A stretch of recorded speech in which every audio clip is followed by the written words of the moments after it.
సంపాదించిన మనీని హ్యాపీ మనీగా మార్చుకోవాలనుకుంటే విజువలైజేషన్ 2.0కి జాయిన్ అవ్వండి. నమస్కారం అండి, డాక్టర్ శ్రీ ఆచార్య అనంతకృష్ణ స్వామి గారు. నమస్కారం. 636వ ఎపిసోడ్ మనం మాట్లాడుకునే ముందు 635వ ఎపిసోడ్లో మీరు ఒక మాట చెప్పారు సార్. డబ్బు ఎలా వస్తుందన్న విషయం పక్కన పెడితే దాని వాడకం కూడా చాలా ఇంపార్టెంట్. మీరు ఏ వస్తువులు కొన్నా అది ఎంతవరకు అవసరం, దాన్ని మనం వాడుతున్నామా లేదా, కృతజ్ఞతగా చూపిస్తున్నామా లేదా అన్నది చాలా ఇంపార్టెంట్. ఆ బేసిస్ మీదే డిపెండ్ అయి ఉంటుందని మీరు మాట్లాడారు కదా. సో చాలామందికి ఇవి తెలీదు. కనిపించిన వస్తువు వల్ల తీసుకుంటూ ఉంటాం. ఈఎంఐ ప్రాసెస్ ఒకటి ఎప్పటికప్పుడు ఉంది కదా అవైలబుల్ అని అప్రోచ్ అవుతూ ఉంటుంటారు ఆడవాళ్ళు ఎక్కువగా. ఇది కూడా అప్పు రూపమే అన్న విషయాన్ని మీరు చెప్పే వరకు నాకు అర్థం కాలేదు. అటువంటి మిస్టేక్స్ తెలుసో తెలియకో చేసిన వాళ్ళలో నేను కూడా ఒకదాన్ని. ఇంకా ఇటువంటివి చాలా ఉన్నాయి ఆడవాళ్ళు మార్చుకోవాల్సినవి, సరి చేసుకోవాల్సినవి. 636వ ఎపిసోడ్లో ఏం చెప్పబోతున్నారు? ఇప్పుడు మీరేం చేస్తారంటే, ఎప్పటివరకు మనం టెక్నిక్స్ తెలుసుకున్నాం. అంటే డబ్బుని ఎలా ఉపయోగించాలి, డబ్బుకి ఎలా కృతజ్ఞత చెప్పలేవాలి. ఇప్పుడు డబ్బు రావాలి, వస్తే కదా ఇవన్నీ చేస్తాము. అంటే రాకముందు మనం ఏం చేస్తున్నాం ఆయుధాలతో సిద్ధంగా ఉన్నాం. యుద్ధం రాకముందే ఆయుధాలతో సిద్ధంగా ఉన్నాం. నాకేం చెప్తారంటే, గుర్రం ఎదురుగుండా వస్తే ఆ తల దగ్గర పట్టుకోవాలి, వెనక నుంచి పట్టుకోవాలని వస్తే తన్నేస్తుంది అది. డబ్బు విషయంలో మనకేమవుతుందంటే, మనకు ఎన్నో కోరికలు ఊహలు ఉంటాయి. కానీ డబ్బు వచ్చినప్పుడు అవన్నీ మర్చిపోతాం మనం. అర్థమైందా? డబ్బు రాగానే ఏమవుతుందంటే కొత్తవి పుట్టుకొస్తాయి. ఇప్పుడు పాత ఎప్పటి నుంచో ఉన్నాయి. డబ్బు రాగానే ఏమవుతుందంటే, ఒక వ్యక్తి దగ్గర చిన్న ఎగ్జాంపుల్ చెప్తాను. ఒక సర్కిల్ ఉంది, ఒక ఫ్రెండ్ సర్కిల్ ఉంది, లేకపోతే మీ ఆడవాళ్ళ చిట్టీలు అవన్నీ వేసుకుంటే సడన్గా ఒక చిట్టి వచ్చింది, లేదంటే ఒక పొలం అమ్మారు, లేకపోతే ఏదో ఒక ఆస్తి అమ్మారు, సడన్గా వాళ్ళ దగ్గర 20-30 లక్షలు వచ్చినాయి అనుకోండి. అంతవరకు ఉన్న ఆలోచనలు వేరు. అంటే ముందు కొన్ని అప్పులు ఉంటాయి, కట్టేస్తారు. మిగతా డబ్బుని ఏం చేయాలి? మిగతా డబ్బుని ఏం చేయాలి? ఎప్పటి నుంచో ఎన్నో ఉంటాయి వాళ్ళకి ఆశలు, కోరికలు. అవన్నీ పక్కన పెడితే అది వచ్చిందని తెలిసిన తర్వాత మీ చుట్టుపక్కల వాళ్ళు, బంధువులు కావచ్చు, ఫ్రెండ్స్ కావచ్చు, ఎవరైనా కావచ్చు, ఒక్కొక్కరు ఒక్కో సలహా ఇస్తారు. ఏదో ఒక సిస్టమ్ ఉంది, ఈ సిస్టంలో పెట్టండి, ఇలా వస్తాయి. లేదంటే ఒక ప్లాట్స్ ఉంది, అవి తీసుకోండి. లేదంటే ఒక ఇల్లు ఉంది, తీసుకోండి. లేదంటే పలానా ఇది ఉంది, తీసుకోండి. ఎప్పుడు నేనేమంటానంటే, మన సబ్జెక్ట్లో మనం ఎవరి మాట అయినాం, మనం ఏం చేయాలంటే, ముందుగా ఏ రకమైన డబ్బు వచ్చినా సరే మనకి ఎప్పటి నుంచో మిగిలిపోయిన కోరికలు ఉంటాయి కదా, చిన్న చిన్న కోరికలు. అంటే ఇప్పుడు ఒక ఫ్యామిలీ అందరూ కలిసి ఒక కాశ్మీర్ వెళ్ళాలి, లేకపోతే సిమ్లా వెళ్ళాలి, లేదంటే తిరుపతి వెళ్ళాలి, ఇట్లాంటి ఆలోచనలు ఉన్నాయి. అది ఎప్పటి నుంచో పెండింగ్ పడి ఉంది, అది తీసేసుకోవాలి. ఆ తర్వాత ఇంట్లోకి కొన్ని వస్తువులు కొనాలని ఎప్పటి నుంచో ఆవిడ హడావుడి చేస్తుంది, కొందాంలే చూద్దాంలే అన్న పెండింగ్ వస్తుంది, అవి కొనేయాలి. పిల్లలకు కొన్ని కోరికలు ఉంటాయి, నాన్న మనం అందరం కలిసి అటు వెళ్దాం అని చెప్పేసి అవి ఎప్పటి నుంచో పెండింగ్ వేస్తూ వచ్చాం. ఆ కోరికలు ముందు తీర్చేస్తాయి. అంటే ఇప్పుడు మీ ఇంట్లో పెద్దవాళ్ళు ఉంటారు, వాళ్ళకేవో కొన్ని మొక్కుబడులు ఉంటాయి, వాళ్ళకు ఒక సెంటిమెంట్గా ఫీల్ అవుతారు. అది చేయలేదు కాబట్టి ఇలా అయిందేమో, లేకపోతే అది చేయకపోతే ఏదో అవుతుంది అనే వాళ్ళ మాట గౌరవించేసి అవి చేసేయండి. ఇప్పటివరకు ఏవైతే మీ కోరికలు ఉన్నాయో వాటిని బలవంతంగా అనచొద్దు. మన సబ్జెక్ట్లో కోరికల్ని బలవంతంగా అనిస్తే డబ్బు అనేది రాదు. కోరికల్ని బలవంతంగా అంచడం వల్ల నీ ఆత్మను క్షోభింపజేసిన వాళ్ళు అవుతారన్నమాట. అంటే ఎప్పటి నుంచో కోరుకుంటుంది ఇది చేయాలని మీ ఆత్మ, మీరు కాదు కోరుకోవడం. దానికి చెప్పారు మీ సబ్కాన్షియస్ మైండ్కి ఏమని, ఇది చేయాలి, మనకి ఇది ఉంది, ఇది కొనాలి, దీన్ని నేను చూపిస్తా, దీన్ని నిరూపిస్తా, ఇలాంటి బోలెడు మాట్లాడుకున్నాం కదా. ఏనాడు దాని కోరిక తీర్చినావు నువ్వు? అవునా కదా? ఎప్పుడైనా సరే ఏనాడు దాని కోరిక తీర్చలేదు. అలాగే ఇంట్లో బంగారం కొనాలనుకున్నారు, కొనేయండి, అర్థమైందా? ఇప్పుడే ప్లాట్ కొని మనం ఉద్ధరించేది ఏమో అవసరం లేదు. ఇప్పుడే ఏదో స్కీమ్ కట్టేసి ఏదో చేయాల్సిన అవసరం లేదు. ఇంకా దానికి చాలా టైం ఉంటుంది. ఎక్కడో చూపిస్తారు ప్లాట్, అక్కడ ఇప్పుడే డెవలప్మెంట్ కదా, ఇంకా టైం పడుతుంది. అంతలో మనం ఈ జ్ఞానంతో డబ్బు బాగా సంపాదిస్తాం కదా, అప్పుడు అంతకంటే ఎక్కువ రేటు పెట్టి కొనండి. బ్రహ్మాండంగా ఒక విల్లా కొనండి, ఒక ప్లాట్ కాదు విల్లానే కొనండి, డైరెక్ట్ ఒక మంచి అపార్ట్మెంట్ కొనండి.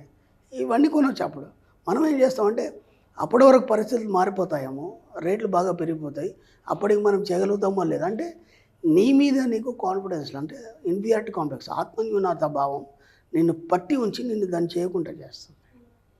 కాబట్టి ఏదో అయిపోతుంది, ఏదో మనం ఉంటామో లేదో, ఏదో ఇబ్బంది అయిపోతుంది, లేకపోతే మనం చేస్తామో లేదో, అన్నిటి పక్కన పెట్టేసాను. ఫస్ట్ ఈ చిన్న చిన్న కోరికలు ఏవైతున్నాయి, ఇంట్లో అందరికీ ఏమేమి ఉన్నాయో కోరికలు. అప్పుడు మీ బాబు నాకు ఒక మంచి బైక్ కొనిమన్నాడు, కొనిచ్చాడు, ఏం కాదు, అర్థమైందా? ఇవన్నీ కోరికలు ఎప్పుడైతే తీరుతాయో అప్పుడు అందరు ఆత్మలు సంతోషిస్తాయి. అంటే ఫుల్లీ సాటిస్ఫైడ్ అయిన తర్వాత అప్పుడు ఏమవుతుందంటే ఓహో వీడు నాకు తృప్తిని ఇచ్చాడు కాబట్టి వీళ్ళకి ఇంకా ఇవ్వాలి. అప్పుడు ఏమవుతుందంటే ఇంకా వేరే రకాలుగా చాలా రకాలుగా డబ్బు రావడం అనేది మొదలవుతుంది. లేదా ఇంకా గొప్ప గొప్ప ఆలోచనలు రావడం, లేదా ఇంకా కొత్త వ్యాపారాలు మొదలుపెట్టడం, లేదంటే జాబ్లోని శాలరీస్ ఎక్కువ పెరగడం. ఈ విధంగా ఒకటి తోడవుతుంటాయి అన్నమాట. ఒకదానికొకటి తోడవుతుంటాయి. మీరు ఎప్పటి వరకు ఇవి అయితే కోరికల్ని పట్టి ఉంచుతారో అప్పటి వరకు మీరు అసంతృప్తమైన జీవితాన్ని గడుపుతారు. ఆర్థికంగా ఎదగరు. ఏ దాంట్లో కూడా మీరు నెంబర్ 1గా ఉండడం అనేది జరగదు. కాబట్టి ఫస్ట్ మీరు ఏ డబ్బు వచ్చినా సరే ముందు మీ కోరికలు తీర్చుకునే ప్రయత్నం చేయండి. అందరూ అదే చేస్తారు. ఏంటంటే ఉన్నపలంగా డబ్బు ఏదైనా వచ్చిందని ఎమ్మటే దాన్ని దేంట్లోనో పెట్టేయడం, తర్వాత అది వస్తుంది అని చెప్పి దాంట్లో ఇరుక్కుపోవడం, ఇవన్నీ జరుగుతాయి. నేను చాలా రోజుల క్రితం ఒక వీడియో కూడా చేశాను. ఒక లేడీ ఒక 500 అప్పు తీసుకొచ్చింది.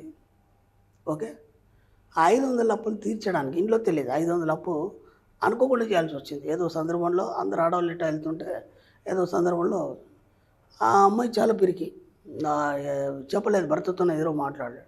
ఆయన ఏం చేస్తాడు, రోజు 200 100 ఇస్తాడు ఇంటి ఖర్చుకి. ఇప్పుడు 500 జమ చేసి కట్టాలంటే టైం ఉండదు కదా, రేపు ఎల్లుండా ఇస్తాడు.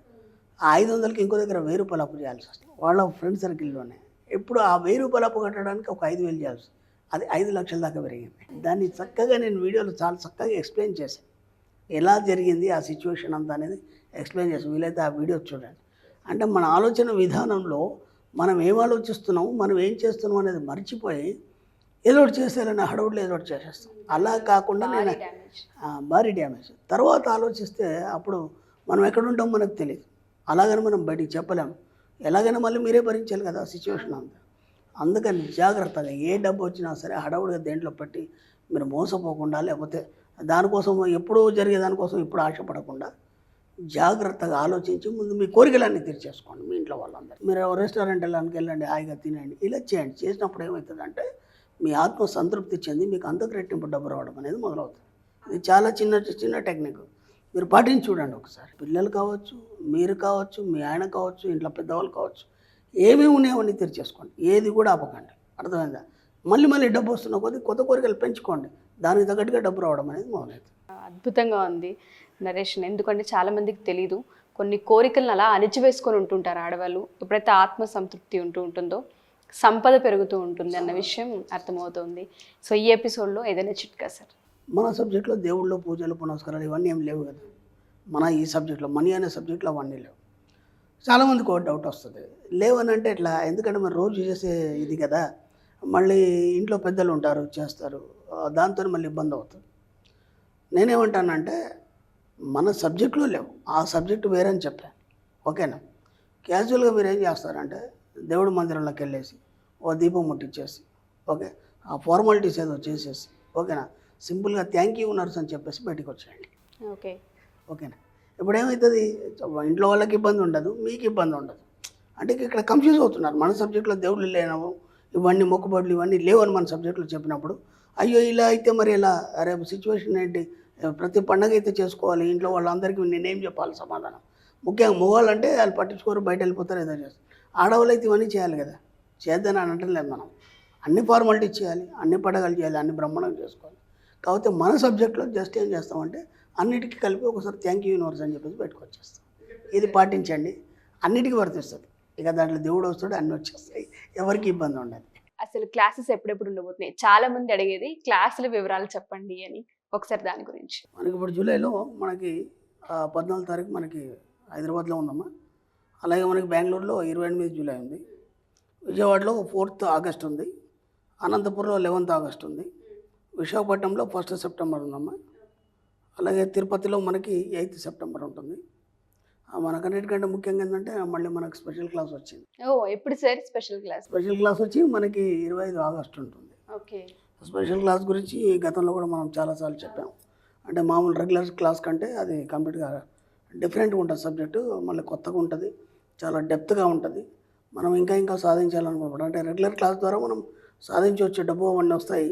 అవి ఎలా నిలబెట్టుకోవాలి, స్టాండ్ బైగా ఎలా ఉండాలి, డెప్త్గా సబ్జెక్ట్ తెలుసుకోవాలన్న వాళ్ళు మాత్రం స్పెషల్ క్లాస్ అటెండ్ చేసే ప్రయత్నం చేయండి.